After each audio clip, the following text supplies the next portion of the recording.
Lift. Okay. Okay. Good morning. Good afternoon. It's the second part of the political discussion about Indonesia.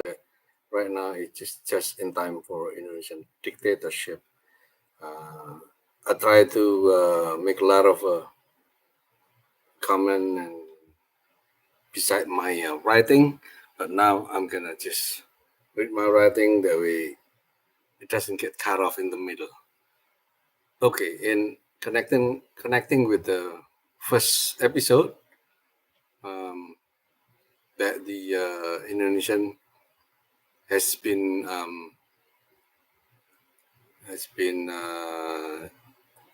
judged by the international that even the Economic Intelligence Unit rated Indonesia a flawed democracy in 2022.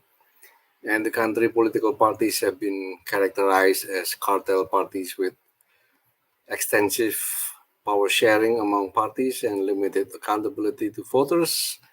And the next election either will solidify the cartel parties or KIM, or Koalisi Indonesia Maju, or Indonesian Progress Coalition, or take off under PDIB coalition that promised to end the cartel era.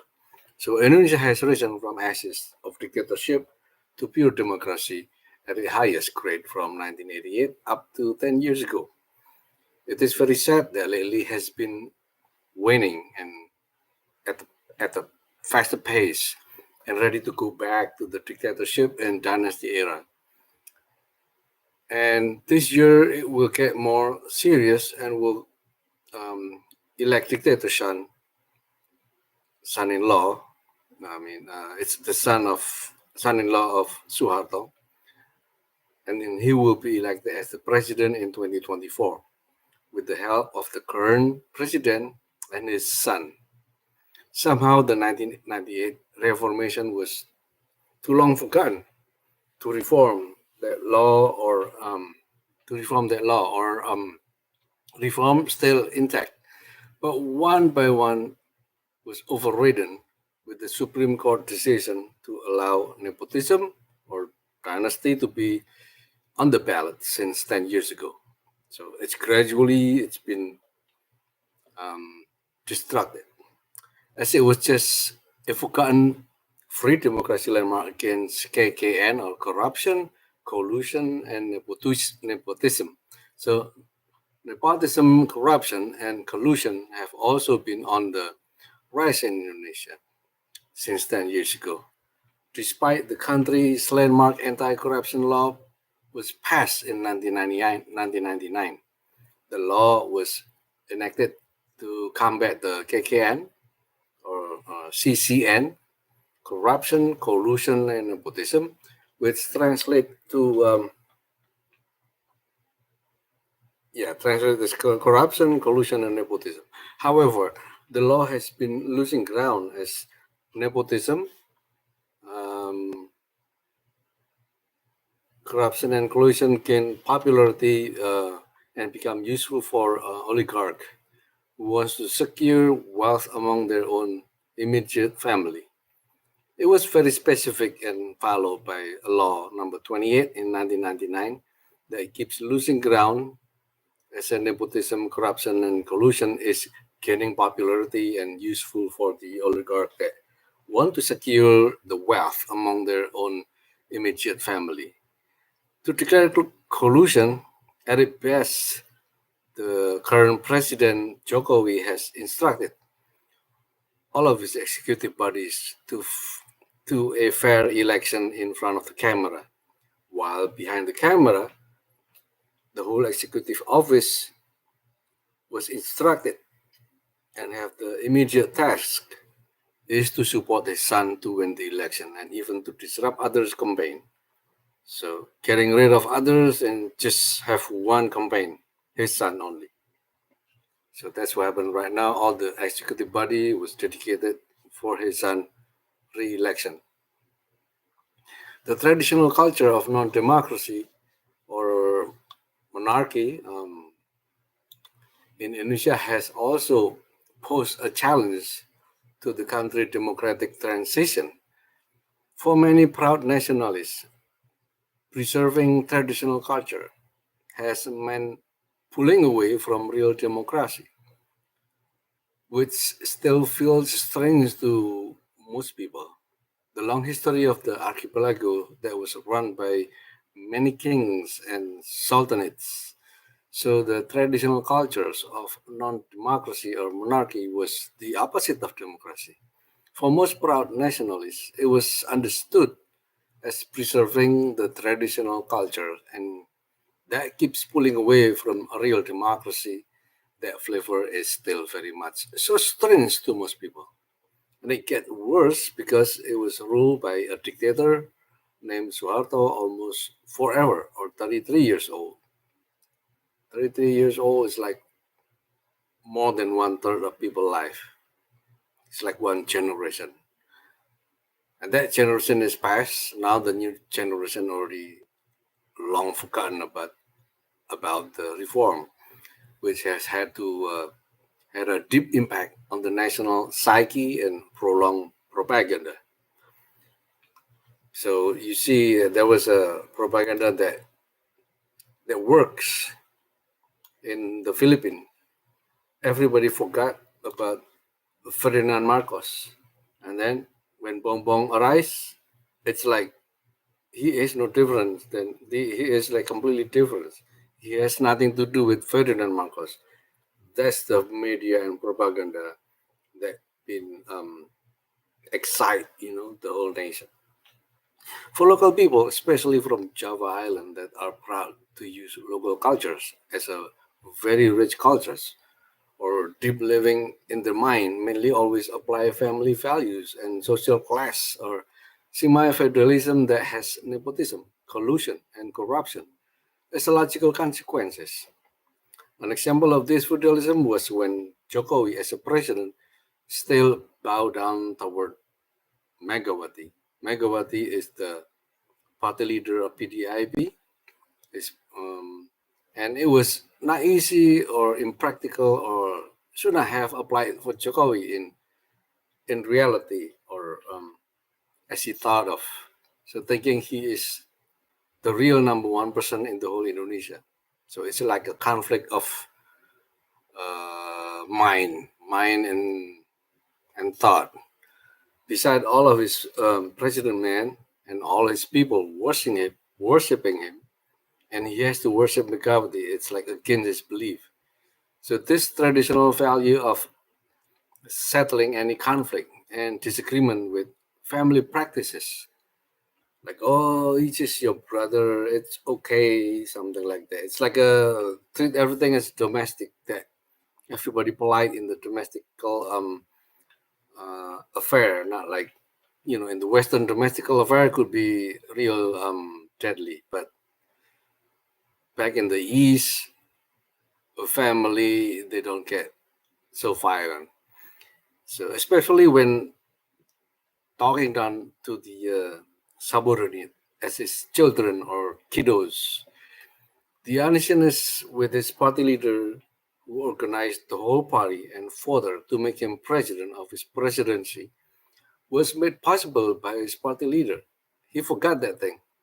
Why he was elected, he forgot where he's come from. He was just a furniture seller. He owned a furniture business from a little city, and then he rise up to be a city mayor. And then before he was a city mayor, his party leader Megawati thought that he is just naive person and not knowing anything. So they try to teach him a lot. Beside Megawati, also there is a guy named Pandan Nababan who teach him so much about the Indonesian politics. And even when he was as a mayor, there is a FX Hadi is that to be his vice mayor. He taught him a lot about Megawati, about the party, about the city, and they try so hard to make him understand. So now he's really above the ground. So as a rising star, he was unhappy toward the bright star as bright as hers, which is Megawati. There is the first sign of the departed from uh, becoming a PDIP party son from his mother. So basically, the party leader is acting like a mother who loves her son pretty much, so much so that she keep on defending him. But he felt that he needs to earn a lot more honor than her. So to add as his frustration going intense, is wanting to be the only president, the only rising stars. It shows when he simply rejected the notion that he was just a party official. So that's what they label all the member of the party as a party official. The party official that carried the way, carry the duties to eradicate poverty, to carry a duties to create a fast elevation of welfare. So no more poverty and make everybody more richer, not poor. They get tired of being poor. So that's the party um, instruction. Basically, everybody is becoming a party official. This is the only party in Indonesia that instruct all its official, all its member to stay in the progressive agenda, which is elevating poverty, elevating the welfare of the people. So,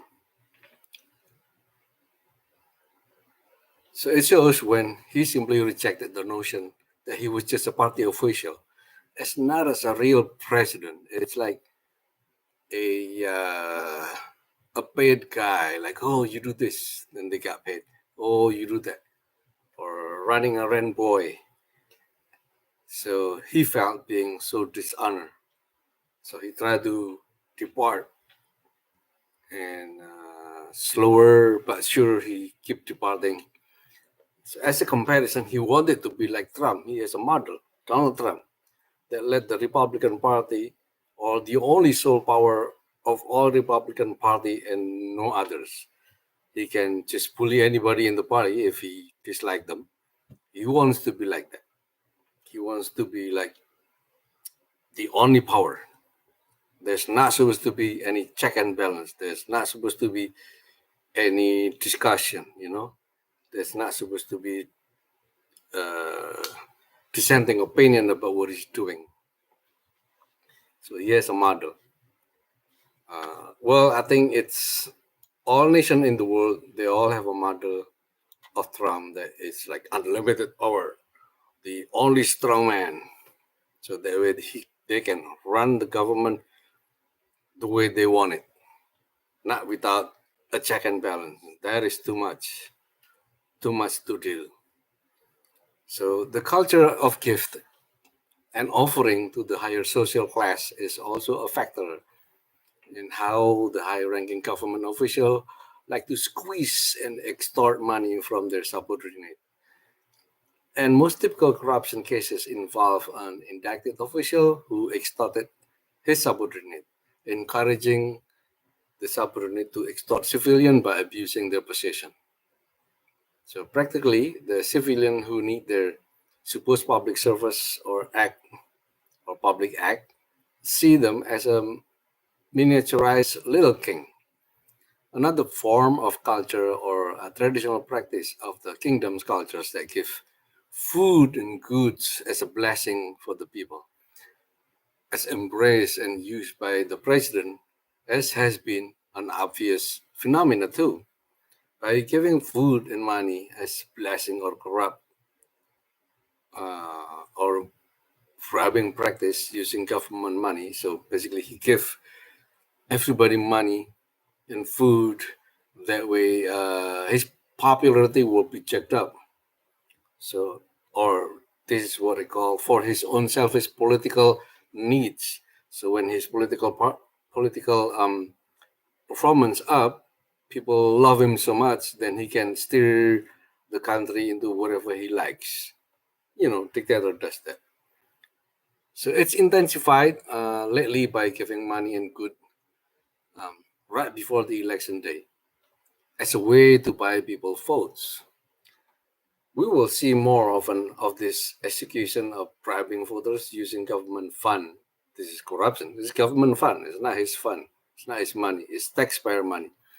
In the next month, as written in the budget. So it's been budgeted that there's going to be $1 billion for the people. That way, he will be more popular. So he will have a say what needs to be getting from their voters. So when the budget was proposed and passed, no one knew that this president planned his son would declare his vice president's candidacy or have submitted statement or candidacy to the Election Commission or KPU. The whole country was in shock, thinking that Jokowi will do such a dirty trick. So this planned money and food distribution was to buy people vote for his son. There you go. It's so obvious. The more it progress, the more obvious, because this is like black and white corruption, and it seems unstoppable, and no one can stop this. And thought that everybody favor him so much. His favorable polls is around 70%. So another shock is that Jokowi has, the president right now, has arranged from 2011 to have his brother-in-law elected as a chief of the Supreme Court. So he arranged his brother-in-law named Anwar Usman, to marry his sister, his younger sister. This first move was to support the change of election law by his brother and managed to change from strictly only 4 years of age to be eligible as a president candidacy, with the exception as elected governor will be eligible for the president and VP candidate.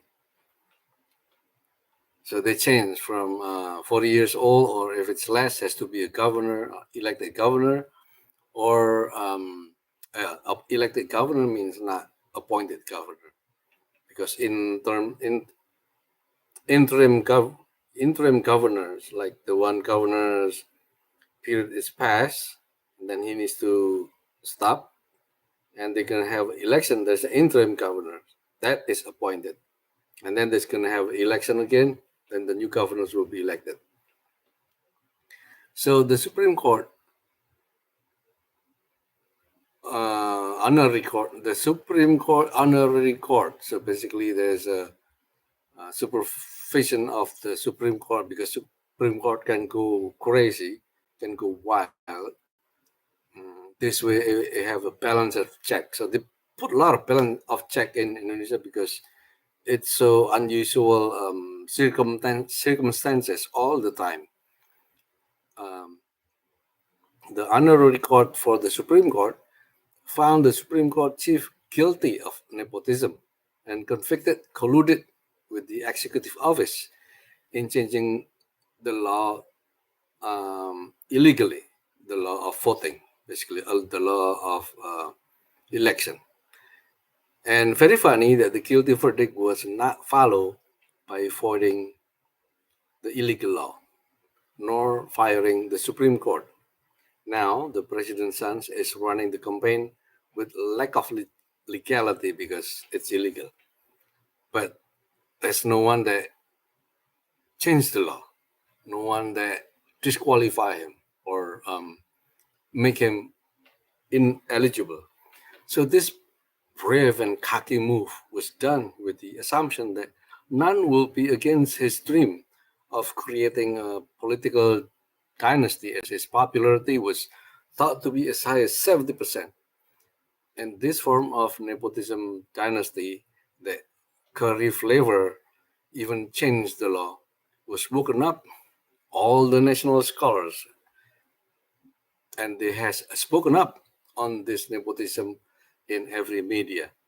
The current flow of information in detail how he arranged it and how money also involved to shut them off or to top it off and hoping that it all would go away.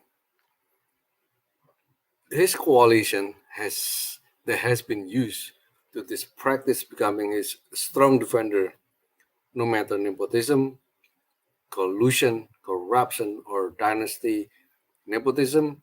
But let's just leave it to the electors. That's what their excuse. It seems like nepotism, but let's prove if there is no nepotism when people elect his son. That's his excuse.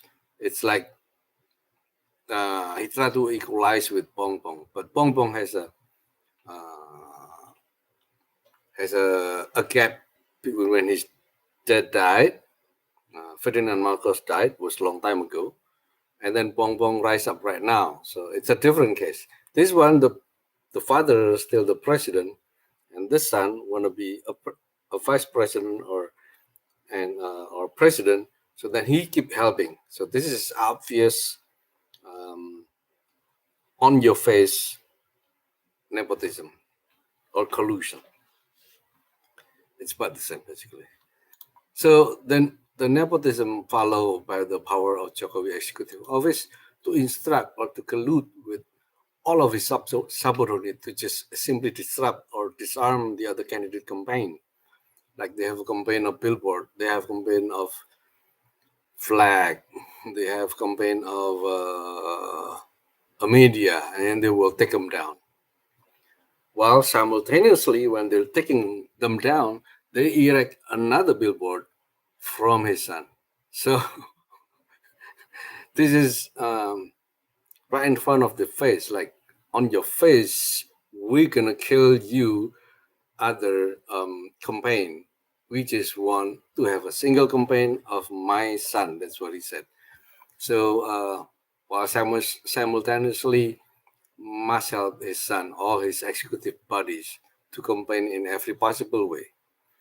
So government bodies traditionally collaborate to collect more multi-sectors racketeering on the burden of the poor or the protected or conserve poverty. So they protect it and they conserve poverty so that way they can use them. It's like some party they use religion or evangelist to protect whatever wrong they made. So this one they use poverty to solidify the power. It's like dictator in Russia. You know, when people poor, they can do nothing but just vote them, and then all they have to do, or what Putin do, is just give 'em, a little bit crumbers, little bit bread crumbers. Don't have to give them so much that way they cannot fight back, and they just have to follow, have to abide. So the government bodies traditionally collaborate to collect more multi-sector racketeering on the burden of the poor people, protecting or conserve poverty. This might be debatable, but the gap between rich and poor is getting wider.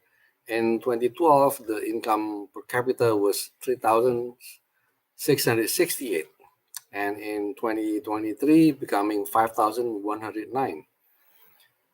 Or the income increase in 11 years is 1,441. That's during this Jokowi presidency.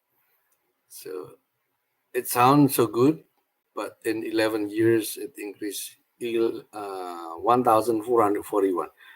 Or there has been a minimum wage increase of $131 annually. Or if you could squeeze into 52 weeks and 40 hours, we find out the per hour minimum wage has increased to 6 cents per year. Some question over the income per capita are also not really realistic to the rupiah currency. They always played. Why is it well played? Because it's always played to satisfy or to serve the exporter of the pack of the whole Indonesian citizen. So the exporter using this rupiah currency, foreign exchange currency, to to increase the export. So if they downgrade the rupiah against dollar, I mean they can sell it. It's like a dumping policy to export. So that's why a lot of countries don't like this practice. So the whole citizen feel the burn of this. So the undervalued rupiah is a way to sell more as the price in the US dollar, because the cheaper compared to a total. So compared to this total 22 tycoon saw their net worth increase in 2022 in Forbes list of Indonesia 50 richest. So the 22 tycoon listed in the Forbes has increased. So the collective wealth rose 11% from all these 50 richest Indonesian tycoon plus 22. So 77 tycoon, they actually their wealth rose by 11% to a record of $180 billion, up from 162 billion last year. So how the gap, how he does not listen to the party line of instruction. So the gap is people just made 6 cents on the minimum wage increase, while this guy is crazy. So in conclusion, the corruption, collusion, and nepotism has widened the gap between increased minimum wage only 6 cents versus 11% Indonesian riches annually. And the president has played big role in widening the gap. He also participating in the wanting to become one of the Forbes richest list together with all of his sons. As instructed by the Constitution, the president main duty is untuk melindungi seluruh rakyat Indonesia, memajukan kesejahteraan umum, mencerdaskan kehidupan bangsa. That's in their constitution. Or to protect every Indonesian, to increase all Indonesian welfare, to educate the nation to be smart society. And none of his every day in and every day out from 2014 to 2024 never ever execute the Indonesian Constitution. He abandoned those. What we see now is just an effort to destroy democracy and use all of the government personnel to actively making a dictatorship. It's in process making a dictatorship. So, but there is always a hope in 2024. Indonesian will be hopeful in electing an intellectual or rational ex-governor or executive as a presidential candidate named Ganjar Pranowo that succeed in running Central Java province, and accompanied by a public economic justice defender as his co-executive vice president candidate. The name is Mahmud MD. Although it's only a slither hope, most of the Indonesian rational intellectual know this is a stake of their all. It's just a stake, or they all will go back to the dark ages of old dictatorship and will be back and reinstated. So, not in the right mind of any rational people, that include Indonesian, to have dictatorship back. So this has happened all over the world. People tend to love to be dictators. I mean, president love to be dictator, unopposed. Whatever he does, no one should have a say on anything. Then this phenomena, how, however, these electors consist of an uneducated population. So the electors or the voters consist of majority uneducated population, from the beach to the mountaintop, from the villages to the suburb. This is a copy of other countries' misfortune stories of how dictatorship came back, resurrected, and destroyed faster than ever to the democracy. So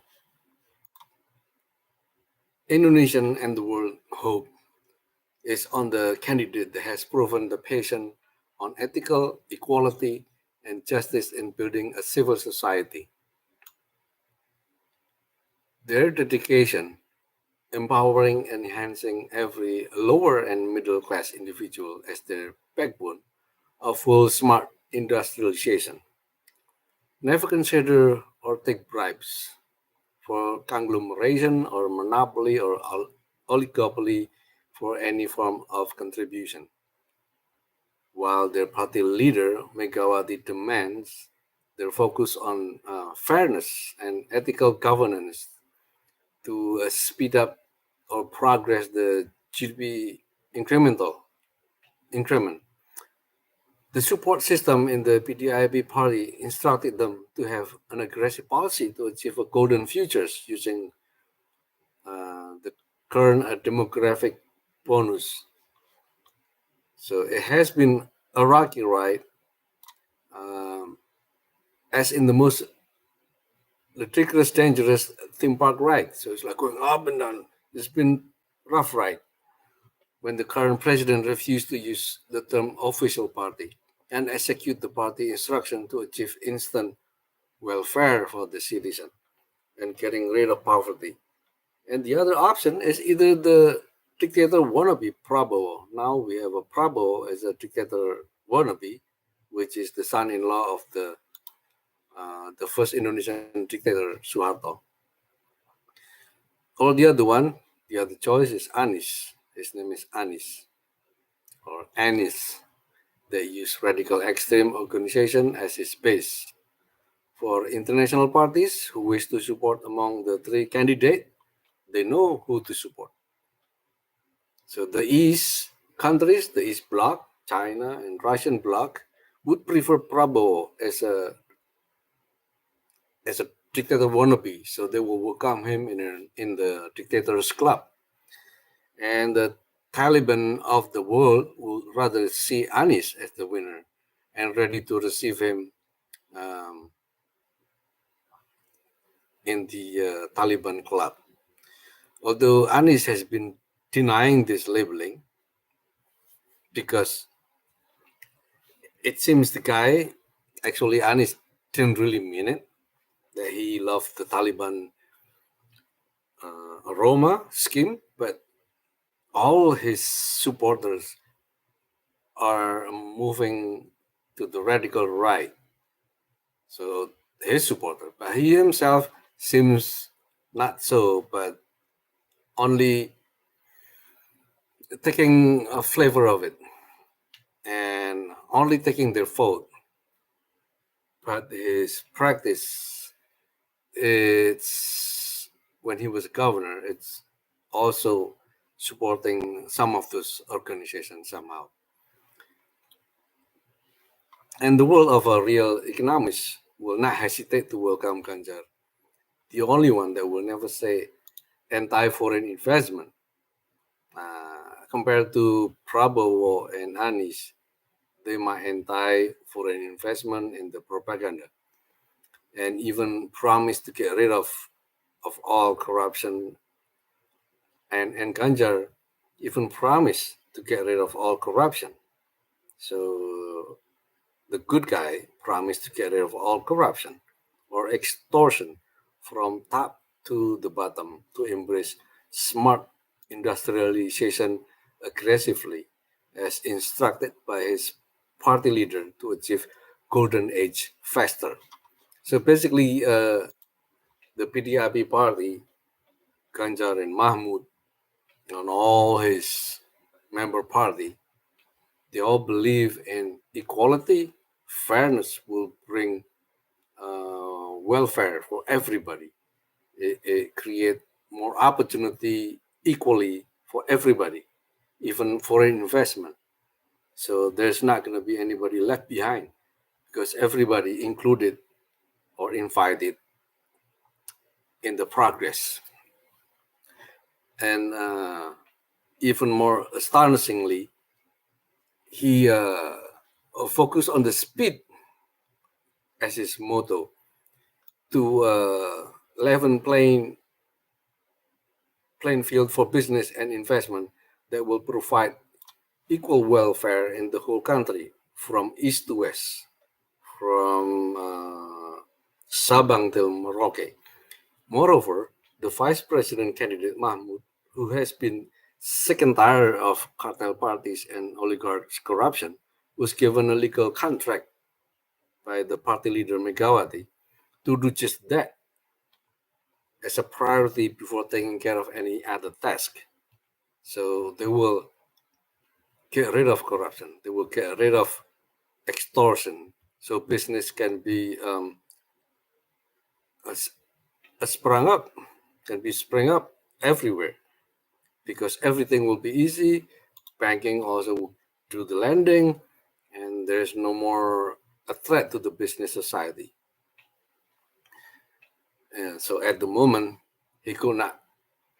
Yeah, Mahmud at the moment, he's still part of Jokowi cabinet.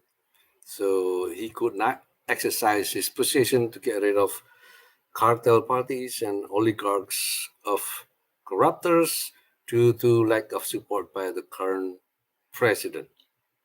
So the president doesn't support him, but instead using this corruption and collusion toward his own political agenda by so all the corrupt oligarch and cartel parties have been notified by Jokowi, the president, and use it to blackmail and supporting his son's candidacy. So we know that you're corrupt. We know that you are colluded.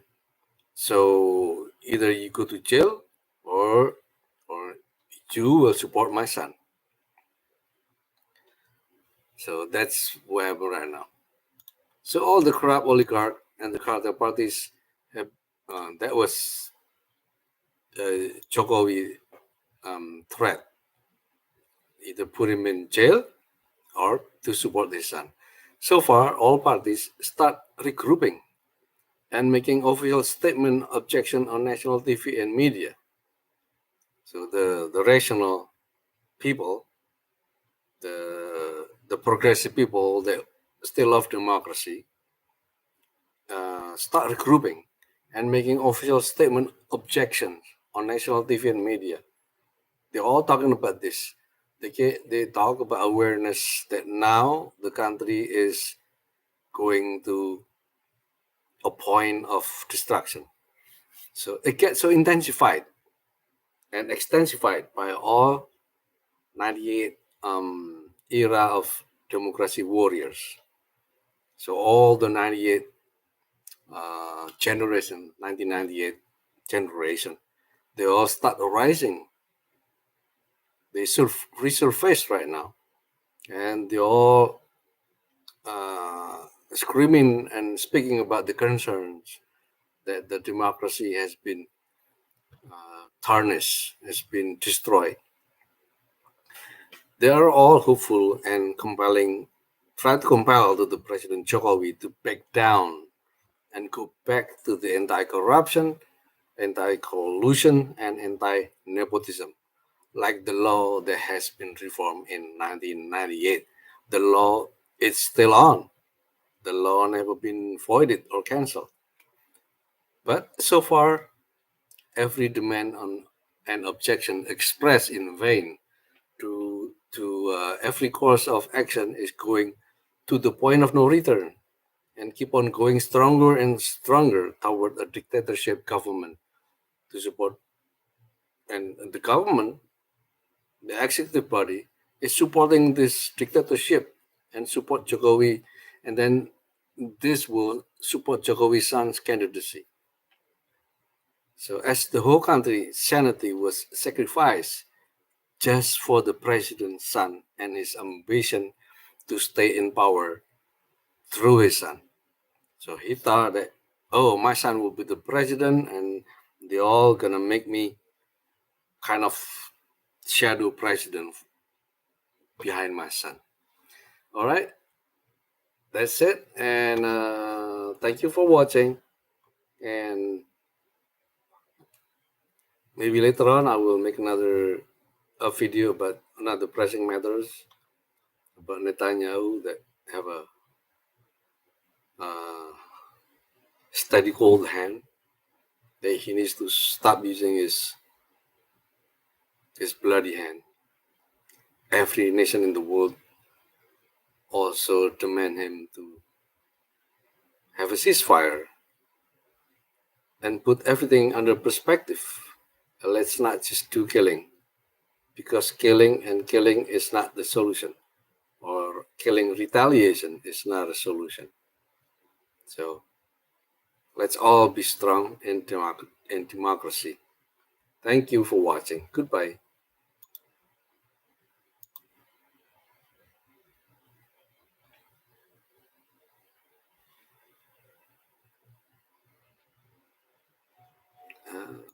Is it close or what? All right, let's just finish this up. Thank you. Goodbye.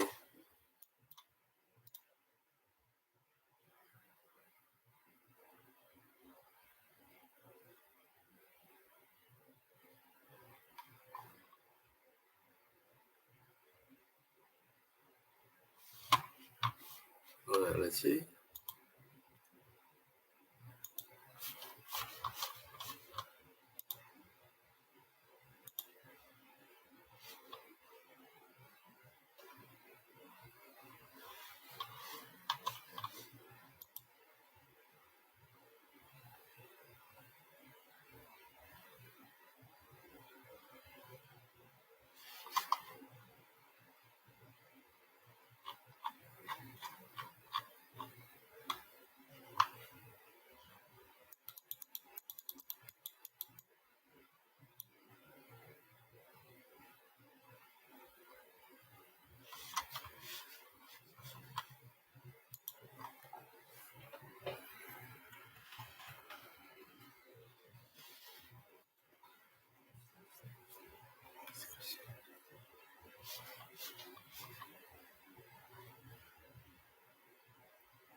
Hold on.